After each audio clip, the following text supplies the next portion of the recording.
ಪಾಠ 4 ಭಾಗ್ಯಶಿಲ್ಪಿಗಳು. ಪ್ರಶ್ನೋತ್ತರಗಳು.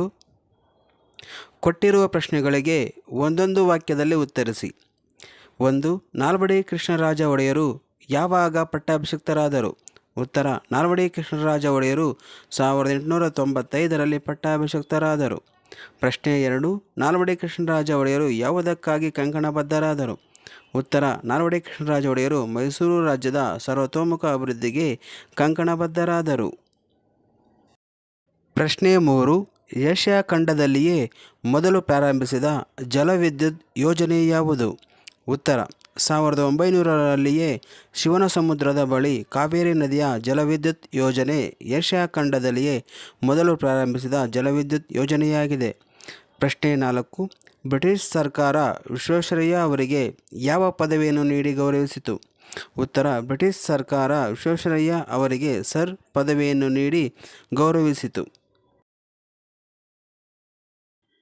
ಪ್ರಶ್ನೆ 5. ವಿಶ್ವೇಶ್ವರಯ್ಯ ಅವರನ್ನು ದಿವಾನರಾಗಿ ನೇಮಿಸಿದವರು ಯಾರು? ಉತ್ತರ: ವಿಶ್ವೇಶ್ವರಯ್ಯ ಅವರನ್ನು ದಿವಾನರಾಗಿ ನೇಮಿಸಿದವರು ನಾಲ್ವಡಿ ಕೃಷ್ಣರಾಜ ಒಡೆಯರ್. ಪ್ರಶ್ನೆ 6. ವಿಶ್ವೇಶ್ವರಯ್ಯ ಅವರ ಹುಟ್ಟುಹಬ್ಬದ ನೆನಪಿಗಾಗಿ ಯಾವ ದಿನಾಚರಣೆಯನ್ನು ಮಾಡಲಾಗುತ್ತಿದೆ? ಉತ್ತರ: ವಿಶ್ವೇಶ್ವರಯ್ಯ ಅವರ ಹುಟ್ಟುಹಬ್ಬದ ನೆನಪಿಗಾಗಿ ಇಂಜಿನಿಯರ್ಸ್ ದಿನಾಚರಣೆಯನ್ನು ಮಾಡಲಾಗುತ್ತಿದೆ. ಕೊಟ್ಟಿರುವ ಪ್ರಶ್ನೆಗಳಿಗೆ 3-4 ವಾಕ್ಯಗಳಲ್ಲಿ ಉತ್ತರಿಸಿ. 1. ನಾಲ್ವಡಿ ಕೃಷ್ಣರಾಜ ಒಡೆಯರ ಕಾಲದಲ್ಲಿ ಯಾವ ಕ್ಷೇತ್ರಗಳು ಸ್ವಯಂ ಆಡಳಿತ ಕ್ಷೇತ್ರಗಳಾದವು? ಉತ್ತರ: ನಾಲ್ವಡಿ ಕೃಷ್ಣರಾಜ ಒಡೆಯರ ಕಾಲದಲ್ಲಿ ಗ್ರಾಮ ನಿರ್ಮಲೀಕರಣ, ವೈದ್ಯ ಸಹಾಯ, ವಿದ್ಯಾಪ್ರಚಾರ, ನೀರಿನ ಸೌಕರ್ಯ, ಪ್ರಯಾಣ ಸೌಲಭ್ಯ ಮುಂತಾದ ಕ್ಷೇತ್ರಗಳು ಸ್ವಯಂ ಆಡಳಿತ ಕ್ಷೇತ್ರಗಳಾದವು. ಪ್ರಶ್ನೆ 2. ನಾಲ್ವಡಿ ಕೃಷ್ಣರಾಜ ಒಡೆಯರ ಕಾಲದಲ್ಲಿ ಯಾವ ನೀರಾವರಿ ಯೋಜನೆಗಳು ಕಾರ್ಯರೂಪಕ್ಕೆ ಬಂದವು? ಉತ್ತರ: 1900ರಲ್ಲಿಯೇ ಶಿವನಸಮುದ್ರದ ಬಳಿ ಕಾವೇರಿ ನದಿಯಿಂದ ಜಲವಿದ್ಯುತ್ ಉತ್ಪಾದನಾ ಕೇಂದ್ರ ಪ್ರಾರಂಭವಾಯಿತು. ಇದು ಭಾರತ ಮಾತ್ರವಲ್ಲ, ಏಷ್ಯಾ ಖಂಡದಲ್ಲೇ ಮೊದಲ ಜಲವಿದ್ಯುತ್ ಯೋಜನೆ. 1907ರಲ್ಲಿ ವಾಣಿ ವಿಲಾಸ ಸಾಗರ ಅಂದರೆ ಮಾರಿ ಕಣಿವೆ ಕಟ್ಟಲ್ಪಟ್ಟಿತು. 1911ರಲ್ಲಿ ಕೃಷ್ಣರಾಜ ಸಾಗರ ಇವರ ಬೃಹತ್ ಕೊಡುಗೆ. ಪ್ರಶ್ನೆ 3. ಶಿಕ್ಷಣದ ಬಗ್ಗೆ ವಿಶ್ವೇಶ್ವರಯ್ಯ ಅವರು ಏನೆಂದು ಹೇಳಿದ್ದಾರೆ? ಉತ್ತರ: ವಿಶ್ವೇಶ್ವರಯ್ಯ ಅವರು ಶಿಕ್ಷಣಕ್ಕಾಗಿ ಶಿಕ್ಷಣವಿರಬೇಕು, ಅದು ಕೆಲವೇ ಜನರ ಸೊತ್ತಾಗದೆ ಪ್ರಗತಿಪರ ರಾಜ್ಯದಲ್ಲಿ ಎಲ್ಲರ ಆಜನ್ಮಸಿದ್ಧ ಹಕ್ಕಾಗಬೇಕು ಎಂದು ಹೇಳಿದ್ದಾರೆ. ಪ್ರಶ್ನೆ 4. ನೆಹರು ಅವರು ಸರ್ ಎಂ ವಿಶ್ವೇಶ್ವರಯ್ಯ ಅವರ ಬಗ್ಗೆ ಏನೆಂದು ಹೇಳಿದ್ದಾರೆ? ಉತ್ತರ: ನೆಹರು ಅವರು ಸರ್ ಎಂ ವಿಶ್ವೇಶ್ವರಯ್ಯ ಅವರ ಬಗ್ಗೆ ದುರದೃಷ್ಟವಶಾತ್ ಭಾರತೀಯರಾದ ನಾವು ಹೆಚ್ಚು ಮಾತನಾಡುವವರು ಮತ್ತು ನುಡಿದಂತೆ ನಡೆಯಲಾರದವರೆಂಬ ದೂಷಣೆಗೆ ಒಳಗಾಗಿದ್ದೇವೆ. ತಾವು ಈ ಮಾತಿಗೆ ಬಹುದೊಡ್ಡ ರೀತಿಯಲ್ಲಿ ಹೊರತಾಗಿದ್ದೀರಿ. ತಾವು ಕಡಿಮೆ ಮಾತನಾಡಿದ್ದೀರಿ, ಹೆಚ್ಚು ಕೆಲಸ ಮಾಡಿದ್ದೀರಿ. ಅದನ್ನು ನಾವು ತಮ್ಮಿಂದ ಕಲಿಯೋಣ ಎಂದು ಹೇಳಿದ್ದಾರೆ. ಪ್ರಶ್ನೆ 5. ಹಣಕಾಸು ನೀತಿಯಲ್ಲಿ ವಿಶ್ವೇಶ್ವರಯ್ಯ ಅವರು ಮಾಡಿದ ಮಾರ್ಪಾಡುಗಳಾವುವು? ಉತ್ತರ: ವಿಶ್ವೇಶ್ವರಯ್ಯ ಅವರು ಕ್ರಿಸ್ತಶಕ 1913ರಲ್ಲಿ ಮೈಸೂರು ಬ್ಯಾಂಕನ್ನು ಸ್ಥಾಪಿಸಿದರು. ಕೈಗಾರಿಕೆಗಳ ಅಭಿವೃದ್ಧಿಗೆ ಫೀಡರ್ ಬ್ಯಾಂಕ್ ಹಾಗೂ ಕೈಗಾರಿಕಾ ಹೂಡಿಕೆ ಮತ್ತು ಅಭಿವೃದ್ಧಿ ನಿಧಿಗಳು ರಚಿತಗೊಂಡವು. ಸಾರ್ವಜನಿಕ ಜೀವ ವಿಮಾ ಯೋಜನೆ ಜಾರಿಗೆ ತಂದರು. ರೈತರಿಗೆ ಹಾಗೂ ಕರಕುಶಲ ಕೆಲಸಗಾರರಿಗೆ ಸಾಲದ ಸೌಲಭ್ಯ ನೀಡಲು ಸಹಕಾರಿ ಕ್ಷೇತ್ರವನ್ನು ಬಲವರ್ಧನೆಗೊಳಿಸಿದರು. ಪ್ರಾಂತೀಯ ಸಹಕಾರಿ ಬ್ಯಾಂಕುಗಳನ್ನು ಸ್ಥಾಪಿಸಿದರು. ರಾಜ್ಯದ ಆಸ್ತಿಯನ್ನು ಹೆಚ್ಚಿಸಿ ಆದಾಯ ತರುವುದರ ಮೂಲಕ ಅಭಿವೃದ್ಧಿ ಕಾರ್ಯಗಳ ಪ್ರಭಾವವನ್ನು ಅಳೆಯಲು ಅನುಕೂಲವಾಗುವಂತೆ ಆಯವ್ಯಯದಲ್ಲಿ ಹೊಸ ದೃಷ್ಟಿಕೋನವನ್ನು ಕಂಡುಕೊಂಡರು.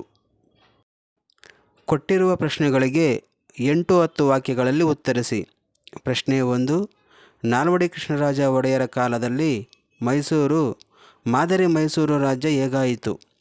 ಉತ್ತರ: 1902ರ ಆಗಸ್ಟ್ 8ನೇ ತಾರೀಕಿನಿಂದ ಮೈಸೂರು ರಾಜ್ಯದ ನೇರ ಉಸ್ತುವಾರಿ ಕೃಷ್ಣರಾಜ ಒಡೆಯರ ಸುಪರ್ದಿಗೆ ಬಂದಿತು. ಆಗ ದಿವಾನರಾಗಿದ್ದ ಸರ್ ಕೆ.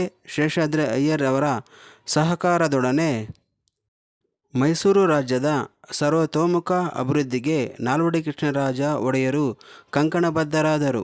ಇವರ ಕಾಲದಲ್ಲಿ ಇಡೀ ಭರತಖಂಡದಲ್ಲಿ ಯಾವ ಸಂಸ್ಥಾನವೂ ಕಾಣದ ಅಭಿವೃದ್ಧಿಯನ್ನು ಮೈಸೂರು ರಾಜ್ಯವು ಕಂಡಿದ್ದರಿಂದ ಮೈಸೂರು ಸಂಸ್ಥಾನಕ್ಕೆ ಮಾದರಿ ಮೈಸೂರು ಎಂಬ ಕೀರ್ತಿ ಪ್ರಾಪ್ತವಾಯಿತು.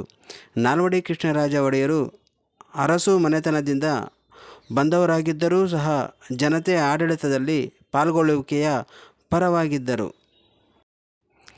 ಪ್ರಶ್ನೆ 2. ವಿಶ್ವೇಶ್ವರಯ್ಯ ಅವರು ಮೈಸೂರು ದಿವಾನರಾಗಿ ಸಲ್ಲಿಸಿದ ಸೇವೆಯನ್ನು ಕುರಿತು ಬರೆಯಿರಿ. ಉತ್ತರ: ವಿಶ್ವೇಶ್ವರಯ್ಯ ಮೈಸೂರು ಸಂಸ್ಥಾನದ ದಿವಾನರಾಗಿ ಆಡಳಿತದಲ್ಲಿ ಹೊಸ ಮಾದರಿಯನ್ನು ಅನುಷ್ಠಾನಗೊಳಿಸಿದರು. ಕಚೇರಿಯ ಕೆಲಸ ಕಾರ್ಯಗಳಲ್ಲಿ ಸಾಕಷ್ಟು ಸುಧಾರಣೆಗಳನ್ನು ಮಾಡಿದರು. ಆಡಳಿತದಲ್ಲಿ ದಕ್ಷತೆ ಮತ್ತು ಪ್ರಾಮಾಣಿಕತೆಗೆ ಒತ್ತು ನೀಡಿದರು.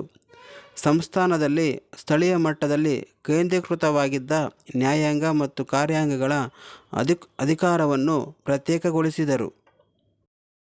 ಮೈಸೂರು ವಿಶ್ವವಿದ್ಯಾನಿಲಯದ ಸ್ಥಾಪನೆ ಇವರ ದೂರದೃಷ್ಟಿಯ ಮತ್ತೊಂದು ಫಲಶ್ರುತಿ. ತಾಂತ್ರಿಕ ವೃತ್ತಿಪರ ಶಿಕ್ಷಣಕ್ಕೆ ಆದ್ಯತೆ ನೀಡಿದರು. ಭಾಷೆ, ಸಾಹಿತ್ಯ ಮತ್ತು ಸಂಶೋಧನೆಗಳಿಗೆ ಪ್ರೋತ್ಸಾಹ ನೀಡಿದರು. ಮೈಸೂರು ಸಂಸ್ಥಾನದಲ್ಲಿ ಕೈಗಾರಿಕೆಗೆ ಅಗ್ರ ಪ್ರಾಶಸ್ತ್ಯ ನೀಡಿದರು. ರಾಜ್ಯದ ಆರ್ಥಿಕ ಚಟುವಟಿಕೆಗಳಿಗೆ ಭದ್ರ ಬುನಾದಿ ಹಾಕುವ ಉದ್ದೇಶದಿಂದ ಹಣಕಾಸು ನೀತಿಯಲ್ಲಿ ಮಾರ್ಪಾಡು ಮಾಡಿದರು. ಪ್ರಶ್ನೆ 3. ಶಿಕ್ಷಣ ಕ್ಷೇತ್ರಕ್ಕೆ ವಿಶ್ವೇಶ್ವರಯ್ಯ ಅವರು ಸಲ್ಲಿಸಿದ ಕೊಡುಗೆಗಳನ್ನು ತಿಳಿಸಿ. ಉತ್ತರ: ವಿಶ್ವೇಶ್ವರಯ್ಯ ಅವರು ಆಧುನಿಕ ಶಿಕ್ಷಣವೇ ಎಲ್ಲ ಸಮಸ್ಯೆಗಳಿಗೂ ಪರಮೋಚ್ಚ ಪರಿಹಾರವೆಂದು ನಂಬಿದ್ದರು. ಕ್ರಿಸ್ತಶಕ 1913ರಲ್ಲಿ ಪ್ರಾಥಮಿಕ ಶಿಕ್ಷಣ ನಿಬಂಧನೆಗಳನ್ನು ಜಾರಿಗೆ ತಂದರು. ಮದ್ರಾಸ್ ವಿಶ್ವವಿದ್ಯಾನಿಲಯದ ನಿಯಂತ್ರಣಕ್ಕೆ ಒಳಪಟ್ಟಿದ್ದ ಪ್ರೌಢಶಿಕ್ಷಣ ಶಾಲೆಗಳನ್ನು ಬದಲಿಸಿ ಸಂಸ್ಥಾನವೇ ಪ್ರತ್ಯೇಕವಾದ ಪ್ರೌಢಶಿಕ್ಷಣದ ಅಂತಿಮ ಪರೀಕ್ಷೆ ನಡೆಸುವ ಯೋಜನೆಯನ್ನು ಆರ್ಥಿಕ ಪರಿಷತ್ತಿನ ಮೂಲಕ ರೂಪುಗೊಳಿಸಿದರು. ಮೈಸೂರು ವಿಶ್ವವಿದ್ಯಾನಿಲಯದ ಸ್ಥಾಪನೆ ಇವರ ದೂರದೃಷ್ಟಿಯ ಮತ್ತೊಂದು ಫಲಶ್ರುತಿ. ಶಿಕ್ಷಣಕ್ಕಾಗಿ ಶಿಕ್ಷಣವಿರಬೇಕು, ಅದು ಕೆಲವೇ ಜನರ ಸೊತ್ತಾಗದೆ ಪ್ರಗತಿಪರ ರಾಜ್ಯದಲ್ಲಿ ಎಲ್ಲರ ಆಜನ್ಮಸಿದ್ಧ ಹಕ್ಕಾಗಬೇಕು ಎಂಬುದನ್ನು ಮನಗಂಡ ಇವರು ತಾಂತ್ರಿಕ ಮತ್ತು ವೃತ್ತಿಪರ ಶಿಕ್ಷಣಕ್ಕೆ ಆದ್ಯತೆ ನೀಡಿದರು. ಬೆಂಗಳೂರಿನಲ್ಲಿ ಮೆಕ್ಯಾನಿಕಲ್ ಇಂಜಿನಿಯರಿಂಗ್ ಶಾಲೆ, ಮೈಸೂರಿನಲ್ಲಿ ಚಾಮರಾಜೇಂದ್ರ ತಾಂತ್ರಿಕ ಸಂಸ್ಥೆಗಳನ್ನು ಪ್ರಾರಂಭಿಸಿದರು. ಏಕೀಕೃತ ಕರ್ನಾಟಕದ ರಚನೆ ಮತ್ತು ಕನ್ನಡ ಭಾಷೆ ಹಾಗೂ ಸಾಹಿತ್ಯಗಳಲ್ಲಿ ಸಾರ್ವಜನಿಕರಲ್ಲಿ ಉಂಟಾಗಿದ್ದ ಒಲವನ್ನು ಮನಗಂಡು ಕನ್ನಡ ಸಾಹಿತ್ಯ ಪರಿಷತ್ತನ್ನು ಸ್ಥಾಪಿಸಿದರು. ಸಂದರ್ಭ ಸಹಿತ ಸ್ವಾರಸ್ಯವನ್ನು ವಿವರಿಸಿ. ಸಾಮಾಜಿಕ ಕಾನೂನುಗಳ ಅಧಿಕಾರ. ಆಯ್ಕೆ: ಈ ವಾಕ್ಯವನ್ನು ಪರಿಷ್ಕರಣಾ ಸಮಿತಿಯು ಸಂಗ್ರಹಿಸಿ ನೀಡಿರುವ ಭಾಗ್ಯಶಿಲ್ಪಗಳು ಗದ್ಯದಲ್ಲಿರುವ ನಾಲ್ವಡಿ ಕೃಷ್ಣರಾಜ ಒಡೆಯರು ಭಾಗದಿಂದ ಆರಿಸಲಾಗಿದೆ. ಸಂದರ್ಭ: ನಾಲ್ವಡಿ ಕೃಷ್ಣರಾಜ ಒಡೆಯರ ಕೊಡುಗೆಗಳನ್ನು ವಿವರಿಸುವ ಸಂದರ್ಭದಲ್ಲಿ ಲೇಖಕರು ಈ ಮಾತನ್ನು ಹೇಳಿದ್ದಾರೆ. ನಾಲ್ವಡಿ ಕೃಷ್ಣರಾಜ ಒಡೆಯರು ಸ್ಥಳೀಯ ಸಂಸ್ಥೆಗಳನ್ನು ರಚಿಸಿ ಆಡಳಿತ ವಿಕೇಂದ್ರೀಕರಣ ಮಾಡಿದರು. ಮೈಸೂರು ಸಂಸ್ಥಾನವನ್ನು ಮಾದರಿ ಸಂಸ್ಥಾನವನ್ನಾಗಿ ರೂಪಿಸಿದರು. ಸಾಮಾಜಿಕ ಕಾನೂನುಗಳ ಹರಿಕಾರ ಎಂದು ಹೆಸರಾದರು. ಸಾಹಿತ್ಯ, ಸಂಗೀತ, ವಾಸ್ತುಶಿಲ್ಪಗಳ ಅಭಿವೃದ್ಧಿಗೆ ಒತ್ತು ನೀಡಿದರು. ಸ್ವಾರಸ್ಯ: ಸ್ವತಃ ರಾಜರಾಗಿ ಕೇಂದ್ರೀಕೃತ ವ್ಯವಸ್ಥೆಗೆ ಬದಲಾಗಿ ಆಡಳಿತದಲ್ಲಿ ವಿಕೇಂದ್ರೀಕೃತ ವ್ಯವಸ್ಥೆ ತಂದು ಸಾಮಾಜಿಕ ಕಾನೂನುಗಳನ್ನು ಜಾರಿಗೊಳಿಸಿದ ಒಡೆಯರಿಗೆ ಈ ಬಿರುದು ನೀಡಿರುವುದು ಒಪ್ಪುವಂತಾಗಿದೆ. ಪ್ರಶ್ನೆ 2. ಅವರ ಸಾಧನೆಯ ಕಿರೀಟಕ್ಕೆ ಮತ್ತೊಂದು ಗರಿಯನ್ನು ಸೇರಿಸಿತು. ಆಯ್ಕೆ: ಈ ವಾಕ್ಯವನ್ನು ಡಿ.ಎಸ್. ಜಯಪ್ಪ ಗೌಡ ಅವರು ರಚಿಸಿರುವ ಸರ್ ಎಂ ವಿಶ್ವೇಶ್ವರಯ್ಯ ಎಂಬ ಕೃತಿಯಿಂದ ಆಯ್ದ ಭಾಗ್ಯಶಿಲ್ಪಿಗಳು ಎಂಬ ಗದ್ಯಭಾಗದಿಂದ ಆರಿಸಿಕೊಳ್ಳಲಾಗಿದೆ.